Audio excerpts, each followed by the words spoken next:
Hello everyone, বিশ্বাস করি আপনারা সকলে প্রভুর ইচ্ছায় ভালো আছেন। আমিও প্রভুর ইচ্ছায় ভালো আছি। আসুন আমরা আজকে শাস্ত্র থেকে জানার চেষ্টা করব আহ প্রভু যীশু খ্রিস্ট তিনি কি জন্য বিশেষ করে এই পৃথিবীতে প্রেরিত হয়েছিলেন বা তিনি কি জন্য এই পৃথিবীতে এসেছিলেন। তো এই বিষয়ে অনেকগুলো পদ আমরা অনেকে জানি, কিন্তু আমি একটি বিষয় আলোচনা করতে চাই, সেটা হচ্ছে মথি ৪ অধ্যায় ৪৩ পদ।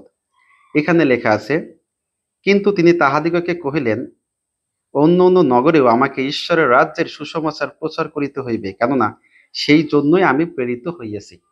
তাহলে যীশুখ্রিস্ট কি বলছেন? যে অন্য অন্য নগরেও আমাকে ঈশ্বরের রাজ্যের সুসমাচার প্রচার করতে হবে। কিসের সুসমাচার? ঈশ্বরের রাজ্যের সুসমাচার। আমরা যদি আরো একটি পদ লক্ষ্য করি, মথি ৪ অধ্যায় ১৭ পদ, এখানে লেখা আছে, সেই অবধি যিশু প্রচার করিতে আরম্ভ করিলেন, বলিতে লাগিলেন, মন ফিরাও, কেননা স্বর্গরাজ্য সন্নিকট হইল। তার মানে যীশুখ্রিস্টর সেই প্রচারটা কিন্তু সেই রাজ্য স্বর্গরাজ্য বিষয়ক, আমরা এখান থেকে স্পষ্টভাবে বুঝতে পারি। এবার আমরা দেখি যীশুখ্রিস্ট তার শিষ্যদেরকে কি প্রচার করার কথা বলছেন। আমরা দেখি মথি ১০ অধ্যায় ৭ পদ, সেখানে আছে, আর তোমরা যাইতে যাইতে এই কথা প্রচার করো, স্বর্গরাজ্য সন্নিকট হইল। পীড়িতদিগকে সুস্থ করিও, মৃতদিগকে উত্থাপন করিও, কুষ্ঠীদিগকে সূচি করিও, ভূতদিগকে ছাড়াইও, তোমরা বিনামূল্যে পাইয়াছ, বিনামূল্যে দান করিও। এবার আমরা দেখব মার্ক ১ অধ্যায় ১৪ এবং ১৫ পদ। এখানে আছে, আর যখন কারাগারে সমর্পিত হইলে পর যিশু গালিলে আসিয়া ঈশ্বরের সুসমাচার প্রচার করিয়া বলিতে লাগিলেন। তাহলে যিশু গালিলে আসিয়া কি প্রচার করছেন? ঈশ্বরের সুসমাচার। এখানে লেখা আছে, কাল সম্পূর্ণ হইল, ঈশ্বরের রাজ্য সন্নিকট হইল, তোমরা মন ফিরাও ও সুসমাচারে বিশ্বাস করো।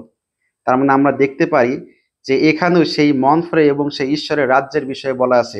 তাই বলছে, সেই কাল সম্পূর্ণ হলো, ঈশ্বরের রাজ্য সন্নিকট হইল, তোমরা মন ফিরাও ও সুসমাচারে বিশ্বাস করো। সুতরাং এই পদগুলোর আলোকে আমরা বুঝতে পারি যে শ্রীখ্রিস্ট প্রচারিত সুসমাচারই হলো ঈশ্বরের রাজ্য বিষয়ক সুসমাচার। এবার আমরা দেখি পৃথিবীর শেষ বিষয়ে শাস্ত্র কি বলে। আমরা দেখি মথি ২৪ অধ্যায় ১৪ পদ, এখানে লেখা আছে, আর সর্বজাতির নিকটে সাক্ষ্য দিবার নিমিত্তে রাজ্যের এই সুসমাচার সমুদয় জগতে প্রচার করা যাইবে, আর তখন শেষ উপস্থিত হবে।